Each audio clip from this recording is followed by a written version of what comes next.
మాకెందుకు మాది కాదు ఆ నినాదం గని అవగాహన లేకున్నది కొంత సమాజం రాజ్యాంగం ప్రతిఫలాలు పొందుతూ జనం అది అంటేందని అడిగే అవివేకుల దేశం జీవితాన్ని ధారపోసినాడు రమణకై అవమానాలను భవించి నిలిచెర బలమై భావితరాల బతుకులు మార్చుట కొరకై అణచబడిన వాళ్ళ కొరకు పుట్టెర వెలుగై నువ్వు చదువుతున్న ఈ చదువు ఆయన రాత నువ్వు చేసుకునే ఈ నౌకరి ఆయన రాతే నువ్వు పొందే ఏ పదవైనా ఆయన భిక్షే జై భీం జై భీం జనగుండె నినాదం అందరం ఒకటై గెలవాలి సమాజం జై భీం ఒక యుద్ధ నినాదం అందరి కోసం గది పోరు ప్రవాహం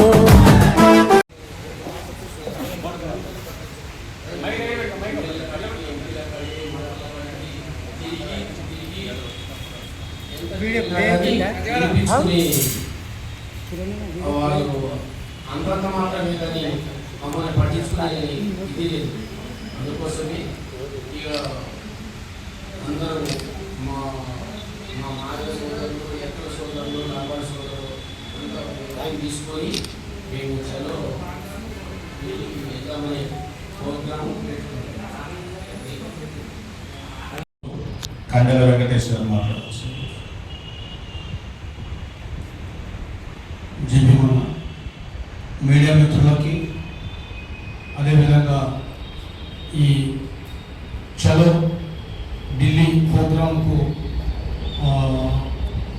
చేసిన నా తోటి సంఘం మిత్రులకి అదేవిధంగా మరి ఏదైతే ఈ అంబేద్కర్ వ్యవస్థ సాధనకై గత కొంతకాలంగా ప్రకటించినప్పటి నుంచి దాన్ని ముందుకు తీసుకెళ్ళడానికి నిరంతరం కృషి చేస్తున్న అన్నగారికి సునీల గారికి పేరు పేరున ప్రత్యేక కృతజ్ఞతలు తెలుపుతూ మరి ఏదైతే తెలంగాణ ప్రభుత్వంలో మరి కాంగ్రెస్ ప్రభుత్వం అధికారంలో రావడానికి దళిత గిరిజనుల్ని వారి ఓటు బ్యాంకుని ఆఫర్గా చూసుకొని చేవెళ్ళ డిక్లరేషన్లో చేవెళ్ళ మహాసభలో మరి కాంగ్రెస్ పార్టీ జాతీయ అధ్యక్షుడు గౌరవనీయులైన మరి మల్లికార్జున ఖర్గే గారి సమక్షంలో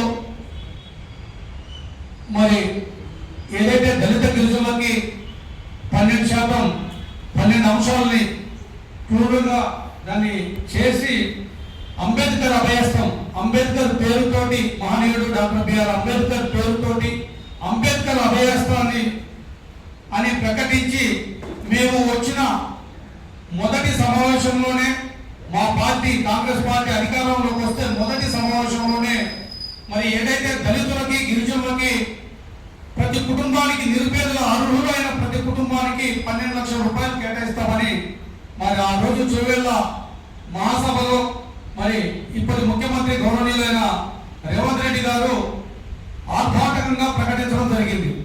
అంటే టిఆర్ఎస్ ప్రభుత్వం ఉన్నప్పుడు మరి దళిత బంధు అని చెప్పి వాళ్ళు పెడితే దానికి ఆపోజిట్ గా దళిత గిరిజనులకు 12 లక్షల రూపాయలు ఇస్తామని వీళ్ళు గొప్ప చెప్పుకున్నారు. గొప్ప చెప్పుకొని ఇప్పటికి 36 నెలలు అవుతుంది. అంటే 3 సంవత్సరాలు దారిపోతుంది ఈ ప్రభుత్వం వచ్చి. కానీ వాళ్ళు ప్రకటించిన దళిత గిరిజనులకి మరి ఏదైతే అంబేద్కర్ అభయస్థాన్ని అని చెప్పి ఆ 12 హామీల్ని వాళ్ళు ఒక్క హామీ కూడా ఇంతవరకు నెరవేర్చకపోవడం చాలా బాధాకర విషయం.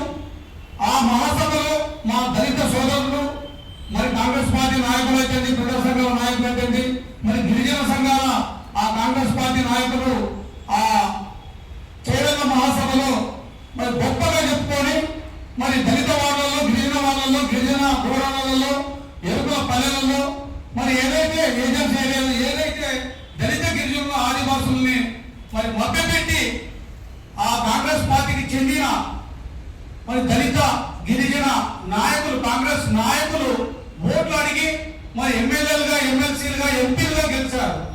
కానీ మరి వాళ్ళకు చిత్తశుద్ధి మరి వాళ్ళ దళిత ఓటుతోటి దళిత ఏదైతే రిజర్వేషన్ స్థానాలలో గిరిజన రిజర్వేషన్ స్థానాలలో గెలుపొంది మరి ఈ రోజు రేవంత్ రెడ్డి గారిని కానీ ముఖ్యమంత్రి గారిని కానీ లేకపోతే పిసిసి అధ్యక్షులు వాళ్ళు కానీ లేదా జాతీయ కమిటీలు కానీ మరి మాకు ఇచ్చిన హామీ ఏమైంది, ఎంతవరకు వచ్చిందని అడగలేకపోవడం శోచనీయం, చాలా బాధాకర విషయం. ఎందుకంటే ఈ జగలో పుట్టి మరి ఈ జగల ఓట్లతోటి ఈ జగ రిజర్వేషన్ మీద మీరు ఎమ్మెల్యేలుగా ఎంపీలుగా గెలిచి ఒక్కరు కూడా ఈ అంబేద్కర్ అభ్యాసం మరి 3 సంవత్సరాలు అయిపోతుంది, ఇంకా 2 సంవత్సరాలు ఉంది. మరి ఈ 2 సంవత్సరాలలో మరి కనీసం అక్కడ ఏకలవ్య కార్పొరేషన్ అని మాకు ఎదురు తెగకు ఒకటి ప్రకటించారు. 500 కోట్ల బడ్జెట్ తోటి ఏకలవ్య కార్పొరేషన్ మీకు ప్రకటిస్తున్నాం, మీ ఓట్లు దంపగుర్తుగా వేయండి ఆ రోజు చేవెళ్ళ మహాసభలో ప్రకటించడం జరిగింది. మేము సరే బీఆర్ఎస్ ప్రభుత్వం కానీ ఇది బాగుంది కదా అని చెప్పేసి మా పల్లెలలో వాడలలో తండలలో మేము ప్రచారం చేసుకుని గెలిపించుకుంటే కనీసం ఏ పథకాన్ని అంబేద్కర్ అభయాస్తంలో ఉన్న ఏ పథకాన్ని ఏ తెగకు గిరిజన తెగలు 32 తెగలు ఉంటే ఆ 32 తెగలలో మరి ఆదివాసీ తెగకు ఒక కార్పొరేషను, లంబాడి తెగ సేవాలకు ఒక కార్పొరేషను, ఎరుపుల తెగకు ఏకలవ్య కార్పొరేషను, ఒక్కొక్క తెగకు వచ్చేసి మీకు 500 కోట్ల బడ్జెట్ తోటి మీ కార్పొరేషన్ ఏర్పాటు చేస్తున్నామని చెప్పి గొప్ప చెప్పిన ఈ ప్రభుత్వం దాంట్లో ఒక్కటి మరి నిర్వహించకపోవడం చాలా బాధాకర విషయం. కనుక మరి మేము అడుగుతున్నది, మీరు ప్రకటించిన మీ డిక్లరేషన్ కాంగ్రెస్ పార్టీ జాతీయ అధ్యక్షులు మరి జాతీయ అధ్యక్షులు ఆధ్వర్యంలోనే మీరు డిక్లరేషన్ చేవేళ బహిరంగ సభలో ప్రకటించారు. ఆ డిక్లరేషన్ లో భాగంగానే మేము అడుగుతున్నాం. మేము వేరే కొంత ముగ్గురికలో లేకపోతే ఇక వేరేగా మేమేమో క్వశ్చన్ చేయట్లేము, అడగట్లేము. కాబట్టి మరి సీఎం రేవంత్ రెడ్డి దగ్గర పనిచేస్తున్న దళిత గిరిజన ఎమ్మెల్యేలు ఎంపీలు ఇప్పటికైనా కళ్ళు తెరవాలని, గతంలో కూడా మరి తెలంగాణ ప్రజా సంఘాల వేదికరించి అదేవిధంగా మరి ఏదైతే దళిత గిరిజన ఆదివాసీ జేఏసీ నుంచి మేము మా కన్వీనర్ గారి అధ్యక్షుల గారి ద్వారా మేము ఒకటే వాళ్ళని డిమాండ్ చేసినాం. గతంలో మరి ఇప్పుడున్న గిరిజన శాఖ మంత్రి లక్ష్మణ్ గారిని కానీ అదేవిధంగా జాన్ రెడ్డి గారిని, ఉత్తమ్ కుమార్ రెడ్డి గారిని మా ఏకలవ్య కార్పొరేషన్ ఏమైందని అనేక సార్లు వినతి పత్రాలు కూడా ఇచ్చినాం. కానీ ఎరకలో మండకలకు అసలు ఈ తెలంగాణలో లేవా అనేది మాకు ఒక ఆలోచన కలుగుతుంది. 1976లో మాకు రిజర్వేషన్ వస్తే ఇప్పుడు అంటే ఎరుపుల యానాది లంబాడి తెగలకు ఆ రోజు ఎంతో మంది వీరోచితమైన పోరాటం చేస్తే ఎరుపుల తెగ దాంట్లో లంబాడి తెగలతో కలుపుకొని చేసిందేమో ఎరుపుల తెగ పోరాటం. ఇక్కడ ఇందిరాగాంధీ పీరియడ్ లో పికెట్ అనే బస్తీ సికింద్రాబాద్ పికెట్ అనే బస్తీ నుంచి రైళ్లకు సభ్యులు కట్టుకుని రైళ్లలో దొంగ రైళ్లలో ప్రయాణం చేసి ఢిల్లీ ప్రోగ్రాం పెట్టుకొని మా పెద్దలు పూర్వీకులు మరి ఆంధ్రాలో ఎస్టీ ఎరుపుల తెగ ఎస్టీలో ఉంటే తెలంగాణలో మాత్రం ఎస్టీ తెగ లేదు అని చెప్పేసి పోతాడితే మాకు 1976లో మరి ఎరుపుల రిజర్వేషన్ ఇచ్చారు. మాతో పాటు ఎస్టీ లంబాడి తెగకు యానాది తెగకు కూడా దీనిలో కలిపి 3 తెగలకు 1976లో మాకు రిజర్వేషన్ ఇచ్చారు. మరి ఇప్పుడు మరి అదే కాంగ్రెస్ ప్రభుత్వం వజ్రోత్సవాల సభని బెల్లన్న ట్రైకాల్ చైర్మన్ పదవి వచ్చింది, మరి సైలెన్స్ ఉన్నట్టున్నాడు. మరి బెల్లన్న అంటేనే ప్రజా సంఘాల మరి నాయకుడు, మరి ప్రజా సంఘాల నుంచి ఎంతో ఉపయోగించిన మరి ఆయన స్ఫూర్తిగా తీసుకొని వచ్చినాము మేము. మరి బెల్లన్న ఎందుకు సైలెన్స్ ఉన్నాడో మాకు అర్థం కాలేదు. బెల్లన్న గారికి ట్రైకాల్ చైర్మన్ బెల్లన్న గారికి మరి మేము ఒకటే చిన్న కోరిక కోరుతున్నాం. అన్న బెల్లన్న గారు మరి అంబేద్కర్ అభయాస్తం ఇచ్చే రోజు ముందు నువ్వుండి తగ్గే గారికి చూపించినాం. మనకు అంబేద్కర్ అభయాస్తం ఇస్తే తప్పనిసరిగా ఏకలవ్య కార్పొరేషన్ వస్తుంది, మనం ఎవరు అనుకోవాల్సిన అవసరం లేదని. లంబాడి తెగకు సేవాల కార్పొరేషన్ వస్తుంది, మనం ఎవరు అనుకుపోయి చెట్టు కట్టుకొని నిలబడాల్సిన అవసరం లేదని. ఏజెన్సీ ప్రాంతంలో ఉన్న మరి ఆదివాసులకు ఆదివాసీ కార్పొరేషన్ వస్తుంది, మరి ఎవరి దగ్గర ఉండాల్సిన అవసరం లేదని. మరి తెలంగాణ మీకు డ్రైవర్ గారు చైర్మన్ ఇవ్వగానే మీరు సైలెన్స్ అయిపోయిందా? మరి ఈ గిరిజన తెగలు పట్టించుకునే నాలుగు ఎవరు అని మేము అనేక మంత్రుల గారు కూడా పోయి వినతి పత్రాలు ఇచ్చడం జరిగింది. మరి వజ్రోత్సవాల సభని వజ్రోత్సవాల వేదికని అంటే 56 నుంచి 76 వరకు రిజర్వేషన్ ఇచ్చింది కాంగ్రెస్ ప్రభుత్వమే కావట్లేదు. ఇందిరాగాంధీని మేము తప్పనిసరిగా మేము మా గుండెలలో పూజించుకుంటాం. ఎందుకంటే మమ్మల్ని తెలంగాణలో ఎస్టీ రిజర్వేషన్ గా కేటాయించింది కాంగ్రెస్ ప్రభుత్వమే. అదే విధంగా ఇప్పుడు ఇచ్చిన అంబేద్కర్ అభ్యర్థాన్ని కూడా ఇచ్చి ఇంద్రమ్మ పేరుని నిలబెట్టుకోవాలని రేవంత్ రెడ్డి గారిని కోరుకుంటున్నాం. బెల్లన్న గారిని కూడా రిక్వెస్ట్ చేస్తున్నాం. ఎందుకంటే మరి మీరు మొన్న మహబాద్కి వెళ్ళారు, మహబూబ్ నగర్కి వెళ్ళారు, వజ్రోత్సవాల సభ పెట్టుకుంటూ బస్ యాత్ర పెట్టారు.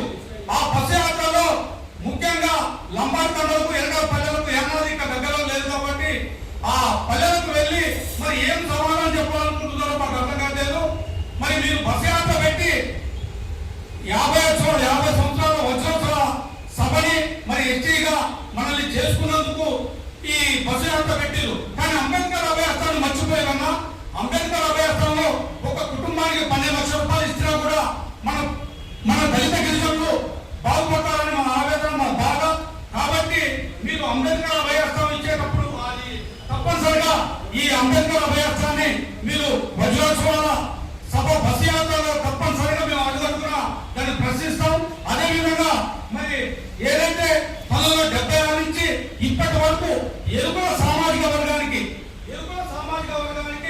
మరి 12 నియోజకవర్గాలు ప్రకటించారు. ఆ 12 నియోజకవర్గాలలో గిరిజన 12 స్థానాలని, గిరిజన స్థానాలు 12. దాంతో మరి ఏదైతే ఆసిఫాబాద్, డోర్నగల్, ఇల్లందు, ఖానాపూర్, మహబూబాద్, వైరా, బోధ్, మరి ములుగు, అశ్వరావుపేట, దేవరకొండ, సిరపాక, భద్రాచలం ఈ 12 నియోజకవర్గాలలో 1976 నుంచి ఇప్పటి వరకు ఎరుకుల తెగకు ప్రాధాన్యత లేదు. ఆయా పార్టీల నాయకులు కానీ మరి ఆయా పార్టీల మరి అనేక మంది వారికే ఇస్తున్నారు తప్ప మరి మాకు ఎలాంటి అంటే అసెంబ్లీ స్థానాలు 12, మరి పార్లమెంట్ స్థానాలు 2, వాటికి సంబంధించి ఎరుకుల తెగ మరి ఎక్కడ అంటే మేము ఇక్కడ తెలంగాణ పుట్టలేదా, తెలంగాణ ప్రజలు కాదా, తెలంగాణ మాకు ఓటు హక్కు లేదా, మేము తెలంగాణ గురించి కొట్టాలేదా? ఇదే జనగామ జిల్లాలో మా తెలంగాణ నాయకులు ఎరుకుల నాయకులు ఆత్మహత్య చేసుకున్న సందర్భాలు నేను చచ్చిపోయిన తెలంగాణ కోసం.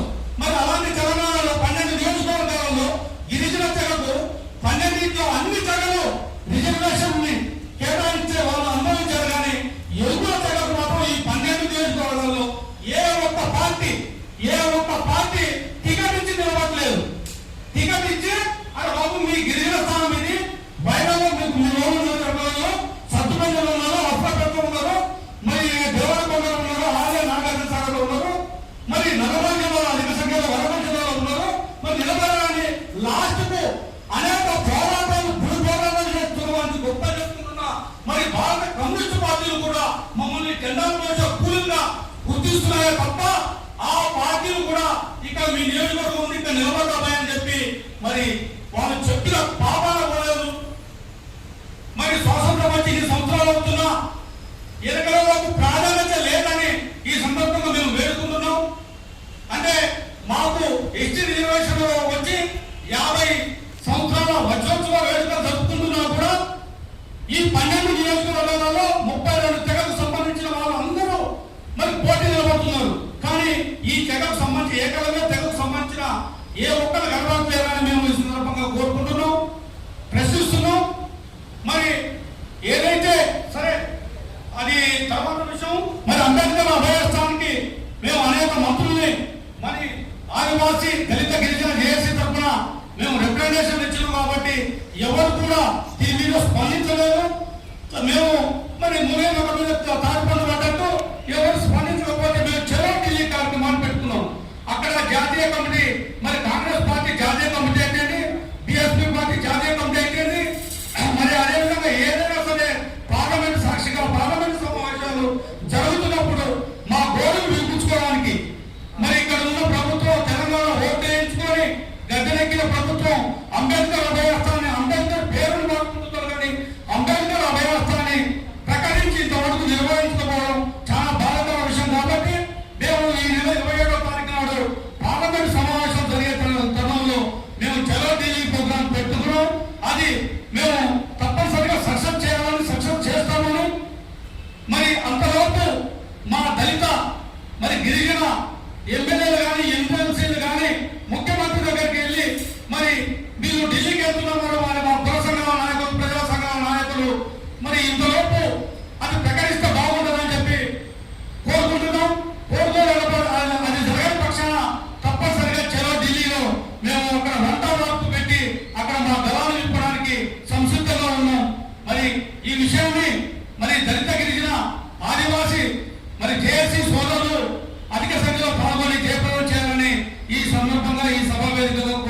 ఉన్నాను.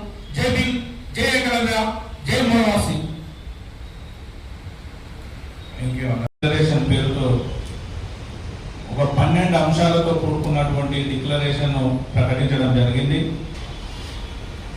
దానికి ముఖ్య అతిథిగా కాంగ్రెస్ పార్టీ జాతీయ అధ్యక్షులు ఖర్గే గారు, మల్లికార్జున ఖర్గే గారు, ఆయన కూడా దళిత వర్గానికి సంబంధించిన వారే.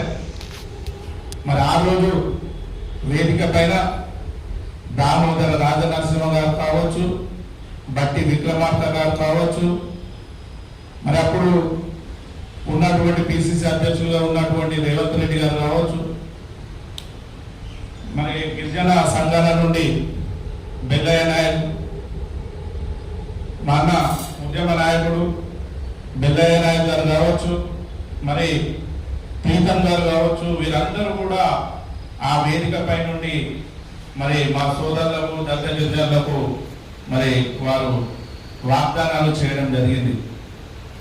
మరి అందులో భాగంగానే మరి గత ప్రభుత్వంలో ఏదైతే ప్రతి దళిత కుటుంబానికి 10 లక్షల రూపాయలను ఇస్తామని మరి బై ఎలక్షన్లో హుజరాబాద్ లో జరిగిన బై ఎలక్షన్లో అక్కడ ఉన్నటువంటి దళితులకు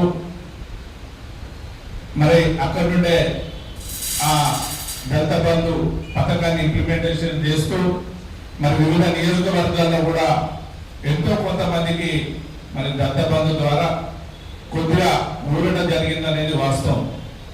మరి దాన్ని దృష్టిలో పెట్టుకొని మరి ఏదైతే కాంగ్రెస్ పార్టీ మేము అధికారంలోకి వచ్చిన తర్వాత మొదటి మంత్రివర్గ సమావేశంలోనే మరి 12 అంశాలతో కూడినటువంటి అంబేద్కర్ అభయస్థ పథకంతో పాటు 12 అంశాలు, అందులో మరి స్వయంగా జాతీయ అధ్యక్షులు మల్లికార్జున ఖర్గే గారే మరి హిందీలో మాట్లాడుతూ మీరందరూ కాంగ్రెస్ పార్టీకి ఓటేయండి, మొదటి మంత్రివర్గ సమావేశంలోనే ప్రతి ఒక్క పథకాన్ని ఇంప్లిమెంటేషన్ చేసే దిశగా మేము చర్యలు తీసుకోవడం జరుగుతుంది అని చెప్పడం జరిగింది.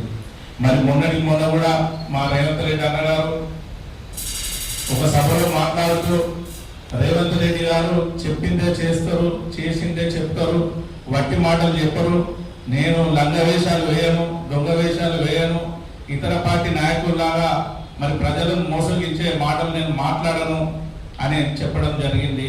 బాగానే ఉంది. మరి ఈ అంబేద్కర్ అభయహస్తం పథకానికి సంబంధించిన అంశాలు ఏవైతే ఉన్నాయో అవి ఆ రోజు చేవెళ్ళ డిక్లరేషన్ లో మరి ఆ బహిరంగ సభలో మీరు ప్రకటించినది వాస్తవం కాదా? మరి ఎన్నో పథకాలు కూడా ప్రకటించిన పథకాలను కూడా మీరు ఇంప్లిమెంటేషన్ చేస్తూ మరి దళిత గిరిజన ఆదివాసీలకు ఇచ్చినటువంటి వాగ్దానాన్ని మీరు ఇప్పటికే 33 నెలలు గడుస్తున్నప్పటికీ కూడా దానిపైన ఏ ఒక్కసారి కూడా మరి మంత్రులతోటి కానీ, ఎమ్మెల్యేలతోటి కానీ, దళిత మంత్రులతోటి, దళిత గిరిజన మంత్రులతోటి కానీ, దళిత గిరిజన ప్రజాప్రతినిధులతోటి కానీ మరి ఏ ఒక్క సమావేశాన్ని నిర్వహించి మరి ఏ రకంగా ముందుకు పోదాం, మరి ఏ రకంగా దళిత గిరిజనులను మరి మనం ఆదుకుంటే వారు మనం చెప్పినట్టు ఆర్థికంగా వాళ్ళని ఎదగాలనే లక్ష్యంతో ప్రకటించిన పథకాన్ని ఇంప్లిమెంటేషన్ చేస్తామనే పాపాన ఇప్పటి వరకు పోలేదు. మరి మేము రేవంత్ రెడ్డి గారిని ప్రశ్నించే ముందు మరి ఏదైతే దళిత గిరిజన ఎమ్మెల్యేలు ఉన్నారో అంబేద్కర్ గారు పెట్టినటువంటి రిజర్వేషన్ల పుణ్యమాని మరి ఎమ్మెల్యేలుగా, మంత్రులుగా ఎదిగి ఈరోజు వారి పదవులను కాపాడుకోవడానికి వారు ఊగిసలాడుతున్నారు తప్ప మరి మా రక్త సంబంధికులకు రావాల్సినటువంటి వాటా ఏదైతే ఉందో, సంక్షేమ ఫలాలు ఏదైతే ఉన్నాయో మరి వాటిని మేము అందించుటకు మరి మంత్రి గారి దృష్టికి కావచ్చు, ముఖ్యమంత్రి గారి దృష్టికి కావచ్చు, ఒకవేళ ముఖ్యమంత్రి గారు ఇక అనుకూలంగా లేకపోతే మరి ఖర్గే గారి దృష్టికి కావచ్చు. అయ్యా మరి మీరు భారతదేశంలో ఉన్నటువంటి దళిత వర్గాలకు ఒక పెద్దన్న స్థానంలో ఉన్నారు, మరి ప్రతిపక్ష హోదా, ప్రతిపక్ష పాత్ర పోషిస్తున్నటువంటి కాంగ్రెస్ పార్టీకే మీరు జాతీయ అధ్యక్షులు, మరి స్వయంగా మీరు ఇచ్చిన మాట ఏదైతే మీ రక్త సంబంధికులకు ఇచ్చినటువంటి మాట ఏదైతే ఉందో మరి ఆ మాట ఇక్కడ ఇంప్లిమెంటేషన్ అయితే లేదు. మరి దీని కొరకు ఇక్కడ ఉన్నటువంటి దళిత గిరిజనులు మరి రేపు కాంగ్రెస్ పార్టీకి దూరమయ్యే పరిస్థితులు ఉన్నాయని చెప్పడంలో ఇక్కడ ఉన్నటువంటి మా మాదిగ, ముఖ్యంగా నేను మాదిగ శక్తి తరఫున మా మాదిగ ఎమ్మెల్యేలను మా మాదిగ మంత్రులను నేను హెచ్చరిస్తున్నా. మరి సోదరులారా, నేను ఇతర కులాలను అనే ముందు మొదటగా మన కులాలను మన వాళ్ళని మనము సక్రమమైన పద్ధతిలో నడిపించుకోవాల్సిన బాధ్యత మా మీద ఉన్నది. కాబట్టి మొట్టమొదటిగా నేను మాదిగా ఎమ్మెల్యేలను మాదిగా మంత్రులను సూటిగా ప్రశ్నిస్తున్నా. మరి ఏదైతే ప్రతి కుటుంబానికి 12 లక్షల రూపాయల ఆర్థిక సాయం వచ్చిందనుకో, మరి ప్రతి కుటుంబం కూడా ఎంతో అంతో ఆర్థికంగా ఎదిగి వ్యాపార రంగాల్లో అభివృద్ధి బాట పడుతుంది. మరి దాని కొరకు మీరు ప్రయత్నాలు చేయవలసిన అవసరం ఉన్నది. కానీ ఆ దిశగా మీ అడుగులు లేవు. మరి రానున్న రోజులలో మాదిగ శక్తి ప్రతి ఒక్క నియోజకవర్గంలో మరి గడప గడపకు తిరిగి మీరు ఏదైతే మాదిగ జాతికి చేస్తున్నటువంటి మాదిగ కులంలో పుట్టి మాదిగ జాతికి చేస్తున్నటువంటి ప్రతి ఒక్క అన్యాయాన్ని మేము ఇంటింటికి తిరిగి మిమ్మల్ని గ్రామాల్లో తిరగనీయకుండా చేస్తాం. మరి అలా కాకుండా మీరు మా జాతి బిడ్డలు అయితే మరి మా జాతి నుండి మరి అధికారంలో ఉన్నటువంటి మీరు మరి మా కొరకు మరి ప్రాధాన్యపడతారా లేకపోతే హెచ్చరిస్తారా ప్రభుత్వాన్ని? ఏ రకంగానైనా ఈ 27 తారీఖు లోపల కనుక మీరు అంబేద్కర్ అభయస్థం గురించి మీ మాటను బయటకి రానియకుంటే తప్పకుండా మిమ్మల్ని గ్రామాలలో తిరగనీయకుండా అడ్డుకుంటామని, మరి ఇందులో భాగంగానే ఏదైతే 27వ తారీఖు రోజు ఒక 100 మందితోటి అంబేద్కర్ గారి ఆలోచన విధానంతో, కాన్సరామ్ గారి ఆలోచన విధానంతో మరి రాజ్యాంగబద్ధంగా నిరసన కార్యక్రమాన్ని మరి తెలియజేసి, జంతర్ మంతర్ దగ్గర నిరసన కార్యక్రమాన్ని తెలియజేసి, ఒకవేళ కాంగ్రెస్ పార్టీకి మాకు సమయాన్ని ఇస్తే మరి మరుసటి రోజు పార్టీ కార్యాలయంలోకి కూడా వెళ్ళి ముఖ్యులం ఏదైతే డెలిగేట్ ఉంటామో మరి వారిని వెళ్ళి వారికి కూడా వినతి పత్రం ఇచ్చి, భవిష్యత్తులో మీరు అంబేద్కర్ అభయస్థం పథకాన్ని ఇంప్లిమెంటేషన్ చేయకపోతే రానున్న రోజులలో మీ పార్టీని మరి నామరూపాలకు లేకుండా చేయగల సత్తా దళిత గిరిజన ఆదివాసులకు ఉన్నదని మరి తెలియజెప్పడానికి ఈ కార్యక్రమాన్ని తీసుకోవడం జరిగింది. కాబట్టి మిత్రులారా, ఏదైతే మీరు రాజ్యాంగ ఫలాలను అనుభవిస్తూ మరి కింది స్థాయిలో గ్రామ స్థాయిలో నివసించే మరి నిజమైన పేదలకు రావాల్సిన ప్రతి ఒక్క ఫలాన్ని అందిపుచ్చుకునే విధంగా మీ సహాయ సహకారాలు ఉండాలి. కానీ మీ పదవుల కొరకు పాకులాడితే రానున్న రోజులలో మీరు ప్రజలలో నీచంగా అది చెప్పడానికి కూడా వీలు లేకుండా తయారయ్యే పరిస్థితులు ఉన్నాయి. కాబట్టి మరి అవకాశాన్ని ఇచ్చిన పాత్రికేయ మిత్రులకు, ఇంటెలిజెన్సీ మరి సోదరులకు కూడా మా యొక్క ఈ వాయిస్ ను ప్రభుత్వం దృష్టికి తీసుకుపోవాల్సిందిగా మరి మనవి చేస్తూ సెలవు తీసుకుంటున్నాం.